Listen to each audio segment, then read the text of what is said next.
नमस्कार, gold spot में आपका स्वागत है। मैं हूं मनीषा गुप्ता और सोने के भावों में इस हफ्ते गिरावट के साथ कारोबार है और 4 हफ्ते के बाद ये पहला ऐसा हफ्ता है जब यहां पर मुनाफा वसूली है।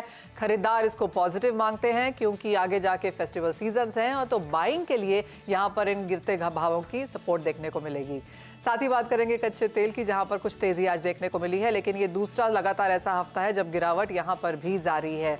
और हम बात करेंगे यहाँ पर गेहूं की, जहां पर सरकार ने काफी हद तक ओएमएसएस में बिकवाली करी है, लेकिन कितना फायदा उसको कंज्यूमर्स को मिलेगा, इस पर भी करेंगे चर्चा। हमारे साथ हैं एमिरेट्स एनबीडी के धर्मेश भाटिया, कोमर्जी ग्रुप के रवि दियोरा। सोने पर बात करेंगे वामन हरी पेठे के पार्टनर आशीष पेठे से, और ब्रेक के बाद हमारे साथ जुड़ेंगे Shivaji roll of flour mills के ओनर अजय गोयल।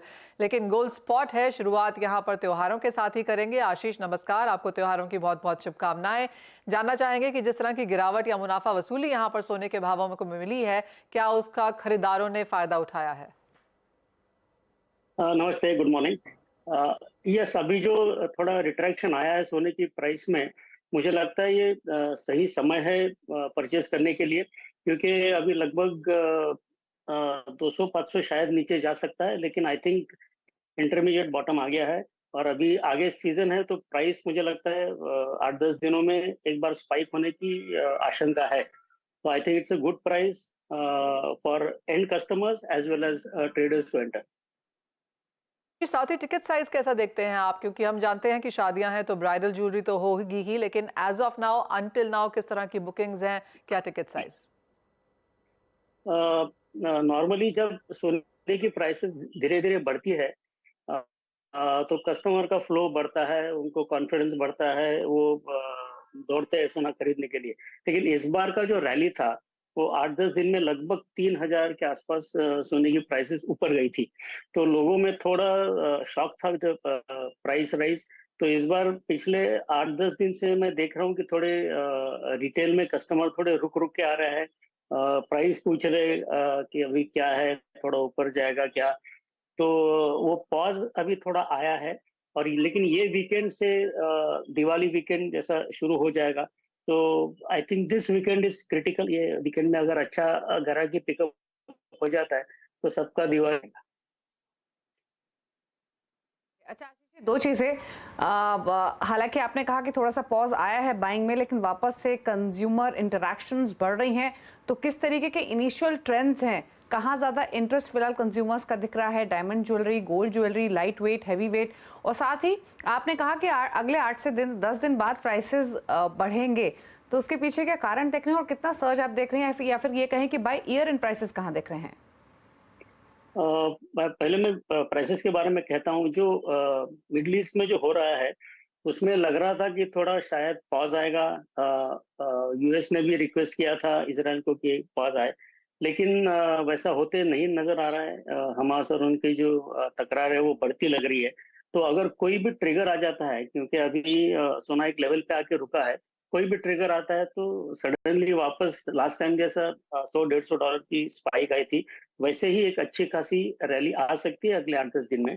तो उसके हिसाब से मैं कह रहा हूँ कि प्राइस राइज हो सकता है। दूसरा की जो न्यूज आ रही है कि सेंट्रल बैंक्स ने सितंबर में भी अच्छा बाइंग किया था, और ये साल में अच्छा बाइंग होने की एक्सपेक्टेशन है। तो उससे भी सोने को स्ट्रैटेजिक सपोर्ट मिला है। तो वो बाइंग कंटिन्यू होने से भी धीरे धीरे प्राइस ऊपर जा सकता है। तो ये मेजरली मेरे रीजंस है, और इंडिया में फिजिकल डिमांड सीजन में बढ़ता ही है। तो ये 2-3 चीजों के हिसाब से मुझे लगता है कि प्राइस 8-10 दिन में एक बार स्पाइक हो सकती है। ट्रेंड्स दिस सीजन हम कह रहे हैं, जब जैसे आप जानते हैं कि मिड नवंबर के बाद लगभग 25-30 लाख शादियों का तो न्यूज आया है। But yes, there is a substantially big wedding season ahead. तो लोगों की तैयारी शुरू हो गई थी, और जैसे मैंने कहा कि 8-10 दिन से, या सीजन के शुरू में जैसे जून जुलाई के आसपास लोगों ने रुके थे परचेसिंग के लिए। तो ये जब रुके हुए सब कस्टमर्स है, मुझे लगता है कि ये दिवाली में और दिवाली के बाद भी वो वापस मार्केट में आएंगे, क्योंकि वेडिंग कॉन्स्टिट्यूट्स लगभग 60-70% मार्केट का सेल का कॉन्स्टिट्यूशन होता है। तो उसके हिसाब से मार्केट आगे अच्छा जाएगा, ऐसा मुझे लगता है। आशीष, साथ ही अगर फिजिकल खरीदारी की ही बात करें तो कितना इन्वेस्टमेंट है, कितना प्योर गोल्ड है? क्योंकि हम जानते हैं जब लोग प्योर गोल्ड की ज्वेलरी लेते हैं तो कहीं ना कहीं इन्वेस्टमेंट उनके माइंड पे होता है, तो उस तरह का अभी भी क्या स्ट्रॉन्ग चलन है? और दूसरा, एक्सचेंज नंबर्स किस तरह के हैं? ज्वेलरी में प्योर या इन्वेस्टमेंट डिमांड पिछले 1 महीने से मैं थोड़ा अपटिक देख रहा हूँ, क्योंकि जब प्राइस 56,500 गया था, मैं बहुत बार ये कह चुका हूँ कि रिटेल कस्टमर सबसे स्मार्ट और इंटेलिजेंट रहता है। तो रिटेल कस्टमर में इन्वेस्टमेंट डिमांड 56-57 के रेंज में अच्छी खासी दिखी थी, और दैट हैज बीन कंटिन्यूइंग। अभी इवन 60-61 के रेंज में इन्वेस्टमेंट डिमांड जो नीचे आके 5-7% तक आ गई थी, वापस 15% तक इन्वेस्टमेंट डिमांड पिछले 15-20 दिनों में मैंने देखा है।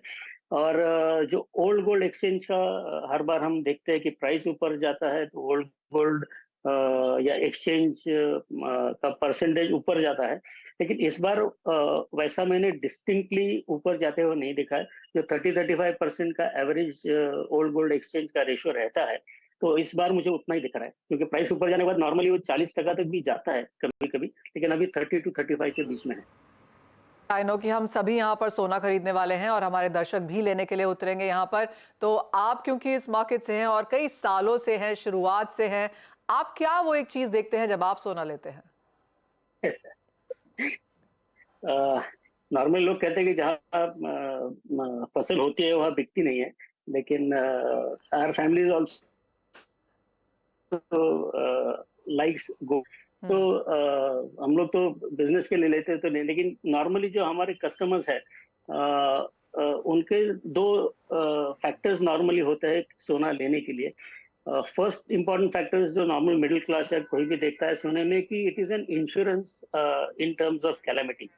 जैसे हम वर्ल्ड में भी कहते हैं कि नेगेटिव न्यूज पे गोल्ड ऊपर जाता है, वैसे ही कोई नेगेटिव न्यूज या कोई कैलेमिटी के लिए लोग इंश्योरेंस के तरीके देखते हैं। और दूसरा, रेगुलरली थोड़ा थोड़ा सोना लेते हैं लोग, तो वो ये मानते हैं कि it's a part of saving. Normal routine में हम लोग पैसा, लोग डिस्पोजेबल इनकम इतना ज्यादा नहीं रहता है, तो वो पैसा सेव नहीं कर सकते, लेकिन बाइंग गोल्ड वो उनके दिमाग में it's a part of their saving plan also, and long term के लिए इन्वेस्टमेंट। ये 2-3 चीजें ध्यान में रखते लोग लेते हैं।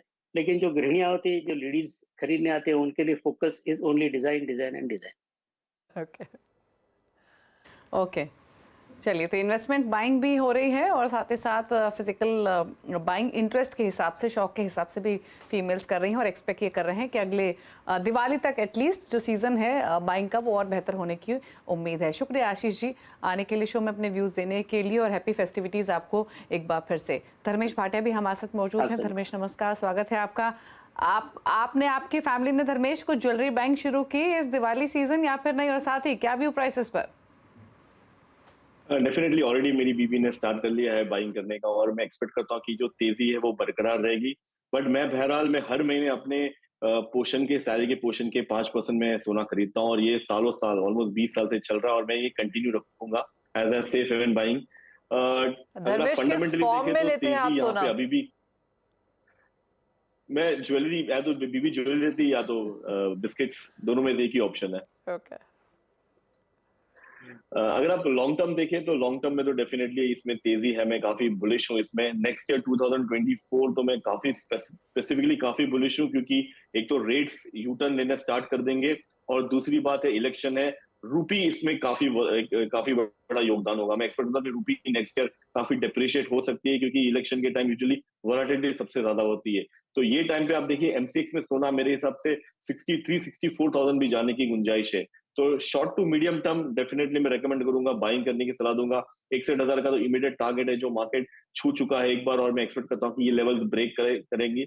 और दूसरी बात, अगर मार्केट में 2,000 का स्तर कंटिन्यू रहा और साल का अंतराल तक ये ऊपर क्लोज होता है, तो टेक्निकली यहाँ पे एटलीस्ट $200 से $300 की रैली आपको देखने मिल सकती है। तो मैं निवेशकों को रेकमेंड करूंगा अपने पोर्टफोलियो का जो अगर 5% है तो उसे इंक्रीज करके आप 10% करिए, क्योंकि ये आपको काफी अच्छा फायदे का सौदा दे सकता है नेक्स्ट ईयर में। रवि, आपसे भी जानना चाहेंगे, आप सोना कैसे खरीदते हैं और आपको क्या लगता है आने वाले समय में प्राइसेस कहां जा सकते हैं? अगर कोई दिवाली पे सोना खरीद रहा है तो अगली दिवाली तक किस तरह के प्रॉफिट पे बैठना चाहेंगे? फर्स्ट क्वेश्चन काफी डिफिकल्ट था, and smart answer I think Dharmesh ने दिया। But gold always on demand ही बाय होता है, प्राइस कोई कैलकुलेशन का मेथड ही नहीं। जब भी मीन्स के घर से डिमांड आते हैं तब बाय करना पड़ता है। बट यस, हमारे वहाँ पे तो वैसे भी मीन्स के मैं जो कम्युनिटी से आता हूँ, हमारे शादियों में इतना सोना ले लेते हैं कि पूरे लाइफ लेने की जरूरत होती नहीं। तो इस हिसाब से ज्यादातर हम फेस्टिविटी पे मेरी 2 बेटियां हैं, तो इसके लिए मैं काफी टाइम वो परचेस करता हूँ, क्योंकि वो शुभ भी माना जाता है और एक सेविंग भी है हमारे लिए। मीन्स के ये इंडियन कल्चर है, तो आई थिंक ये कल्चर में हम प्राइस कम देखते हैं। एंड पर्टिकुलर अगर प्राइस की बात करें तो जैसे धर्मेश बात कर रहे थे, आई थिंक गोल्ड में प्राइस नॉर्थवर्ड डायरेक्शन में है। चाइना का सेंट्रल बैंक है, बहुत एग्रेसिव है। अगर ये क्वार्टर के डेटा देखे तो चाइना ने काफी बड़े एक्यूमुलेट किया है। एंड जो भी बड़े सेंट्रल बैंकर है जिसके पास अभी लिक्विडिटी की पोजीशन है, वो अभी गोल्ड को पसंद कर रहे हैं। पर्टिकुलर से फेवर डिमांड भी है। और आगे यूएस इलेक्शन है, इंडिया इलेक्शन है, थोड़ा जियोपॉलिटिकल टेंशन पे थोड़ा ईज हुआ है, इसका रिस्क कम हुआ है। बट आगे जाके और कई डेवलपमेंट्स है जो आई थिंक शायद आ भी सकते हैं। तो मुझे लग रहा है कि गोल्ड में नॉर्थवर्ड डायरेक्शन की तेजी जारी रहेगी। एक पॉजिटिव चीज है, नियर फेस्टिविटी प्राइसेस नीचे आए, 60,800 का लेवल में सही मान रहा हूँ। अगर ट्रेडिंग के लिए या थोड़ा शॉर्ट टर्म के लिए बाय करना है तो वहां पे बाय कर लेना है। 60,500 का स्टॉप लॉस आपको एक हफ्ते में 61,200 से 61,500 तक के लेवल दिखने चाहिए। चलिए, तो ये तो बात है गोल्ड की। फटाफट से एनर्जी पैक पर भी डायरेक्ट